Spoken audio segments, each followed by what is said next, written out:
بسم اللہ الرحمن الرحیم۔ السلام علیکم خواتین و حضرات۔ عقیدہ ختم نبوت ہر مسلمان کے لیے ایک ایسا عقیدہ ہے کہ جس پر کوئی کمپرومائز نہیں ہو سکتا۔ قرآن مجید نے ختم نبوت کے بارے میں جب بیان کیا تو کوئی کسر نہیں چھوڑی اور یہ بتایا کہ نبی صلی اللہ علیہ وسلم جو ہے وہ خاتم النبیین ہیں، ان کے بعد کوئی رسول یا نبی آنے والا نہیں ہے۔ تاہم چونکہ نبی صلی اللہ علیہ وسلم کی وفات کے فوراً بعد ہی نبوت کے مدعی پیدا ہونے شروع ہو گئے اور بعض لوگوں نے ان میں سے قرآن سے بھی استدلال کیا، تو اس کے نتیجے میں ظاہر ہے کہ قرآن مجید کی آیتیں زیر بحث آئیں، پھر حدیثیں بھی اس کے علاوہ زیر بحث ضرور رہی ہیں۔ استاذ امین احسن اصلاحی نے اپنی تفسیر تدبر قرآن میں سورہ احزاب میں جہاں یہ ختم نبوت کی آیت آتی ہے،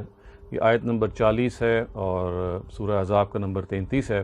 اس پہ ختم نبوت کے مسئلے پہ ایک نوٹ لکھا ہے جو میں چاہتا ہوں کہ اس کا ایک مختصر خلاصہ آپ کے سامنے آ جائے، آپ اس کو خود پڑھ سکتے ہیں۔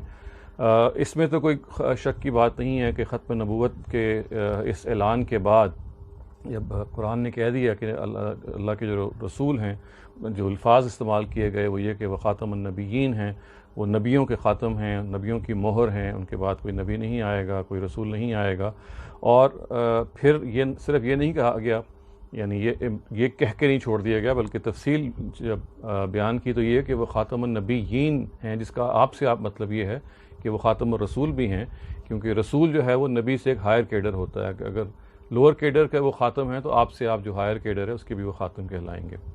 تو خواتین حضرات، جو نوٹ استاذ نے اپنے ہاں لکھا ہے، میں چاہتا ہوں کہ جو 3 یا 4 نکات پہ وہ مبنی ہے اس کو آپ کے سامنے میں رکھ دوں۔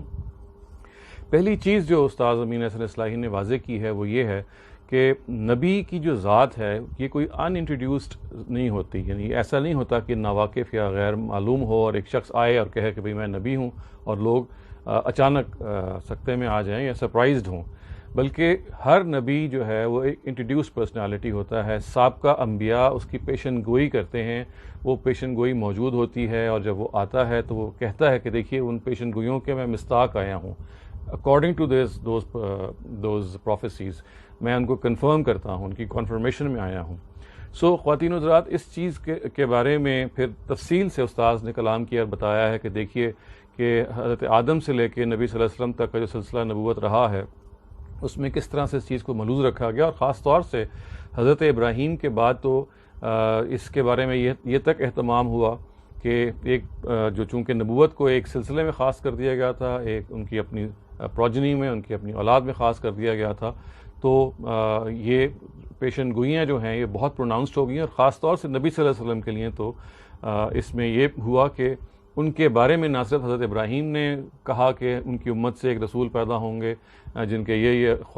خصائص ہوں گے، انہوں نے دعا کی اللہ تعالیٰ سے، حضرت موسیٰ نے بھی اسی طرح سے پیشن گوئی کی، حضرت عیسیٰ نے تو اپنے آنے کا مقصد یہ بتایا کہ وہ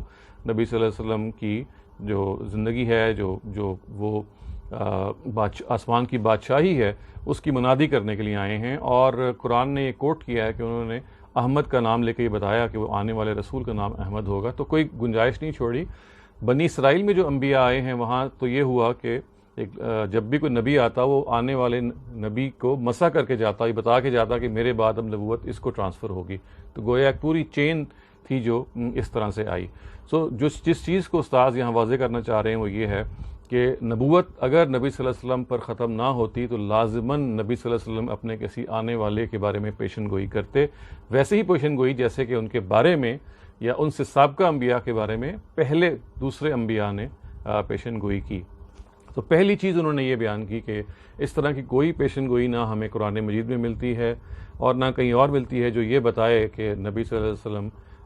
اس کے بارے میں کوئی ایسی رائے رکھتے ہیں کہ ایک نیا نبی نے آنا ہے، بلکہ اس کے برعکس جو کلام آپ نے پیش کیا، جو کتاب آپ نے پیش کی، اس نے صراحتاً کہہ دیا کہ آپ خاتم النبیین ہیں، آپ کے اوپر نبوت ختم ہو گئی ہے۔ دوسری چیز خواتین و حضرات، اس سلسلے میں جو استاذ نے کوٹ کی ہے وہ بعض روایتیں ہیں، بعض حدیثیں ہیں جس میں نبی صلی اللہ علیہ وسلم اپنے بارے میں خود یہ کہہ رہے ہیں کہ ان پر نبوت ختم ہو گئی ہے، اور اس کے نتیجے میں کوئی مزید گنجائش نہیں رہتی کہ کسی بات کی نبوت کو مانا جائے۔ چنانچہ ایک روایت جو انہوں نے کوٹ کی ہے، یہ امام بخاری نے اپنی الجامع الصحیح میں کوٹ کی ہے، اس کے الفاظ یہ ہیں کہ قال النبی صلی اللہ علیہ وسلم ان مثلی و مثل الانبیاء من قبل کمثل رجل بنا بیتا فاحسنہ واجملہ، الا موضع لبنۃ من زاویہ فجعل الناس یطوفون به ویعجبون له ویقولون هل لا وضعت هذه اللبنہ قال فانا لبنہ وانا خاتم النبیین. یعنی اس کا ترجمہ یہ ہے کہ نبی صلی اللہ علیہ وسلم نے فرمایا کہ میری اور مجھ سے پہلے گزرے ہوئے انبیاء کی تمثیل یوں ہے کہ ایک شخص نے ایک عمارت بنائی نہایت حسین و جمیل، لیکن اس کے کونے میں ایک اینٹ کی جگہ خالی رہ گئی. لوگ اس عمارت کے گرد پھرتے اور اس کی تحسین کرتے، وہ خوش ہوتے اور یہ کہتے کہ یہ اینٹ بھی کیوں نہ رکھ دی گئی. تو آپ نے یہ فرمایا کہ میں ہی وہ اینٹ ہوں اور میں ہی خاتم النبی ہوں. تو یہ خود اس چیز کی انہوں نے تفصیل بتائی کہ خداوند تعالیٰ نے کس طرح سے اپنے آپ کو جب نبی صلی اللہ علیہ وسلم کو انہوں نے بھیجا تو اس اندیہ کے ساتھ بھیجا کہ بہرحال آخری نبی ہوں گے، اور نبی صلی اللہ علیہ وسلم نے اپنے بارے میں یہ فرمایا کہ نبوت ان پہ ختم ہو جائے گی. اسی طرح خواتین حضرات ایک اور روایت ہے جو ترمذی میں بیان ہوئی ہے، اور اس کے الفاظ یہ ہیں کہ ان الرسالۃ والنبوۃ قد انقطعت فلا رسول بعدی ولا نبی. یعنی رسول اللہ علیہ وسلم کہتے ہیں کہ میرے بعد رسالت اور نبوت کا سلسلہ ختم ہو گیا ہے، چنانچہ میرے بعد نہ کوئی نبی ہوگا اور نہ کوئی رسول ہوگا. تو یہ دوسرا پوائنٹ ہے جو استاذ نے ریز کیا ہے کہ نبی صلی اللہ علیہ وسلم نے اپنے بارے میں خود وہ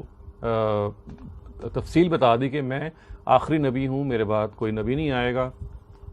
تیسری چیز جو استاذ امین حسن اصلاحی نے کوٹ کی ہے وہ یہ ہے کہ ایسی روایتیں بھی موجود ہیں جو بعض یہ کہتی ہیں کہ نبوت کے کچھ اجزاء بھی باقی ہیں، اور اس کے نتیجے میں ہمارے ہاں بعض لوگوں نے پھر ذلی اور بروزی نبوت کی ایک تعبیر پیدا کی اور یہ بتایا کہ یہ نبوت کی قسموں میں سے ایک قسم ہے. تو تیسرا نقطہ جو استاذ نے بیان کیا وہ اس کی نفی کرتے ہوئے بیان کیا، اور آپ نے یہ کہا کہ دیکھیے ایک روایت میں نبی صلی اللہ علیہ وسلم نے بتایا ہے کہ اگر نبوت میں کوئی جز باقی ہے تو وہ کیا ہے، اور ورنہ اس کے علاوہ جتنا کچھ بھی موجود ہے وہ سب کا سب ختم ہو گیا ہے. وہ تفصیل چنانچہ یہ دیکھیے اس طرح سے بیان ہوئی ہے. وہ روایت یہ ہے قال رسول اللہ صلی اللہ علیہ وسلم ان رسالۃ والنبوۃ قد انقطعت فلا رسول بعدی ولا نبی قال فشک ذلك علی الناس قال لكن المبشرات قالوا یا رسول اللہ وما المبشرات قال رؤیا المسلم وهي جزء من اجزاء النبوہ. آپ نے یہ کہا کہ میرے بعد یعنی تفصیل جب یہ بتائی کہ رسالت اور نبوت جو ہے وہ ختم ہو گئی ہے اور میرے بعد نہ کوئی رسول آئے گا یا نبی آئے گا، تو یہ لوگوں پر گراں گزرا، یہ بات لوگوں پہ گراں گزری. تو پوچھا کہ پھر اچھے خوابوں کا کیا معاملہ ہے، یعنی لوگوں کو یہ مبشر کے بارے میں انہوں نے پوچھا کہ مل مبشرات، تو پھر یہ اچھے خواب کیا چیز ہیں. تو اس کے جواب میں انہوں نے یہ فرمایا یا رسول اللہ آپ اس کی تفصیل بتائیں. تو اس کی جواب میں انہوں نے کہا کہ اچھے خواب اور یہ چیز نبوت کے اجزاء میں سے ہے. گویا کہ اگر کوئی جز نبوت کا رہ گیا ہے باقی پورا ہونے سے، یا جس کا ابھی تک اجرا موجود ہے، جو ابھی بھی موجود ہے، وہ اچھے خواب کا آنا ہے. اور یہ کسی بھی اچھے خواب کو کسی بھی انسان کو آ سکتے ہیں، اس کا تعلق کسی ایسے سے نہیں ہے کہ کسی رسول ہی کو آئے گا یا کسی نبی کو آئے گا، بلکہ یہ الفاظ آئے ہیں کہ یہ کسی بھی اہل ایمان میں سے کسی کو آ سکتے ہیں. سو نبوت کے جو اجزاء ہیں، نبوت کے اندر جو اس کا جو پہلو ہے، اس کے بارے میں یہ بات واضح ہوگی کہ وہ ہر لحاظ سے ختم ہو گئی ہے. ہاں البتہ جو اچھے خواب آپ کو آتے ہیں تو نبی صلی اللہ علیہ وسلم نے کہا کہ یہ بھی نبوت کے اجزاء میں سے ہے، اور اس اچھے خواب سے آپ کچھ اچھی تعبیر کر سکتے ہیں، بس اتنا ہی کچھ ہے. لیکن اس کے علاوہ کسی قسم کی کوئی ذلی یا بروزی نبوت کی اصطلاح نہ حدیث میں استعمال ہوئی ہے نہ کہیں اور استعمال ہوئی ہے. اور اس روایت نے بھی یہ بتا دیا کہ یہ ہر لحاظ سے نبی صلی اللہ علیہ وسلم نے بتایا کہ ان کی جو نبوت ہے وہ ختم ہو گئی ہے. اس کے بعد کسی نئے نبی کے آنے کی گنجائش نہیں ہے، اور اس کے لیے کوئی نئی ٹرم بھی نہیں ہے. چوتھی چیز خواتین حضرات جو استاذ امین حسن اصلاحی نے بیان کی وہ یہ ہے کہ جو ختم نبوت ہے اس کا یہ لازمی تقاضا جو ہے وہ یہ ہے کہ قرآن مجید جو ہے اس کو محفوظ کر دیا جائے. یعنی پہلے تو یہ ہوتا تھا کہ چونکہ انبیاء کا سلسلہ جاری تھا، تو اگر جو سابقہ صحیفے تھے، سابقہ جو کتابیں تھیں، آسمانی کتابیں، ان میں اگر کوئی تصحیف ہو جاتی، تحریف ہو جاتی، یا ان کو بھلا بیٹھتے لوگ، تو ان کی تصحیح، ان کی جو کریکشن ہے وہ آنے والے نبی کر دیتا۔ اس وجہ سے ان کتابوں کو اس طرح سے محفوظ نہیں رکھا گیا، اس لیے کہ معلوم تھا کہ اللہ تعالیٰ کے نمائندے جو ہیں وہ انہوں نے آتے رہنا ہے، اور اگر کوئی غلطی یا خامی ہے تو وہ دور کر دیں گے۔ لیکن ختم نبوت ہی کا یہ لازمی تقاضا تھا کہ پھر آخری کتاب کو محفوظ کر دیا جائے، اور آخری کتاب کو محفوظ کرنا بھی اس لیے پڑا کہ ظاہر ہے اب کسی نئے نبی نے نہیں آنا، تو اب جس کتاب کو ہمارے پاس وہ چھوڑ کے جا رہے ہیں آخری نبی، وہ ایسی ہونی چاہیے کہ جس کی حفاظت ہو، جس میں کوئی تبدیلی نہ آئے، کیونکہ اب یہ کتاب ہی نبوت کی قائم مقام ہوگی، آئندہ تمام ہدایت اسی کتاب سے لی جائے گی۔ تو خود ختم نبوت کا جو یہ عقیدہ ہے، اس سے بالکل واضح ہو جاتا ہے کہ قرآن مجید کو جو اس طرح سے محفوظ کیا گیا، اس کی ہدایت کو بھی، اس کے الفاظ کو بھی، اس کی زبان کو بھی، اس کی وجہ یہ تھی کہ اب نبوت کا خاتمہ ہونے والا ہے، اور خاتمہ نبی صلی اللہ علیہ وسلم پر ہو گیا ہے۔ تو یہ بہت مختصر الفاظ میں نے کوشش کی کہ ان 4 نکات میں استاذ نے جس طرح سے ختم نبوت کی اس آیت کو مزید ایکسپلین کیا، یہ آپ کے سامنے آ جائیں۔ میں ایک ایک کر کے بہت اس کو سمرائز دوبارہ کر دیتا ہوں۔ پہلی چیز جو آپ نے کہی وہ یہ ہے کہ نبوت ایک انٹروڈیوسڈ عہدہ ہوتا ہے، نبی جب آتا ہے تو سابقہ انبیاء کی پیشن گوئیوں کے نتیجے میں آتا ہے۔ اب نبی صلی اللہ علیہ وسلم کے بعد اگر کسی نبی نے آنا تھا تو ان کی پیشن گوئیوں، ان کے بارے میں پیشن گوئی خود نبی صلی اللہ علیہ وسلم کی طرف سے موجود ہونی چاہیے تھی، جو کہ ظاہر ہے کہ نہیں ہے۔ دوسری بات آپ نے یہ بتائی کہ روایات میں اتنی صراحت موجود ہے کہ نبی صلی اللہ علیہ وسلم نے خاص اپنے بارے میں یہ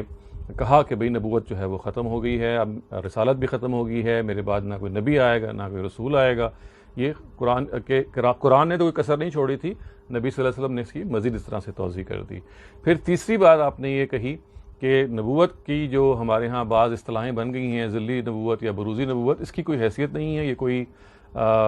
حصہ ہمارے دین کا نہیں ہے۔ نبی صلی اللہ علیہ وسلم نے جب یہ کہا کہ نبوت ختم ہوگی تو اس کا مطلب یہ تھا کہ ہر لحاظ سے ختم ہوگی، اور اگر کوئی جز باقی ہے تو وہ اچھے خواب ہیں، جس کو انہوں نے کہا کہ اجزائے نبوت میں سے ہے۔ اور چوتھی اور آخری چیز انہوں نے یہ بیان کی کہ ختم نبوت جو ہے وہ خود اصل میں اس کا لازمی تقاضا یہ ہے کہ جو کتاب ہمارے پاس موجود ہے اس کو محفوظ کر دیا جائے، کیونکہ سابقہ کتابوں کو محفوظ نہیں کیا گیا تو اس کی وجہ یہ تھی کہ انبیاء کا سلسلہ جاری تھا۔ اب جب کہ سلسلہ ختم ہونا تھا تو وہ کتاب نے پھر قائم مقام بننا تھا، اور وہ کتاب ہے جو رہتی دنیا تک انسانوں کی رہنمائی کرتی، چنانچہ اس کو محفوظ کر دیا گیا۔ میں نے جیسے کہ عرض کیا، آیت ختم نبوت جو ہے یہ آیت نمبر 40 ہے سورہ احزاب کی۔ استاذ امین اسد اصلاحی کی تفسیر تدبر قرآن کی 6ٹھی جلد میں اس کے بارے میں یہ نوٹ موجود ہے۔ میں نے اس کی طرف صرف اشارہ کیا ہے تاکہ آپ کے اندر اگر یہ شوق پیدا ہو کہ آپ تفصیل سے اس کو پڑھیں تو آپ جان لیں گے کہ اس میں بعض اور نقطے بھی ہیں اور بعض اور پہلو بھی ہیں جو استاذ نے بیان کیے ہیں، اور ان کو سمجھنا اس ختم نبوت کے عقیدے کو جاننے میں بہت مفید ثابت ہوگا۔ اقول قولی ھذا واستغفر اللہ لی ولکم ولسائر المسلمین والمسلمات۔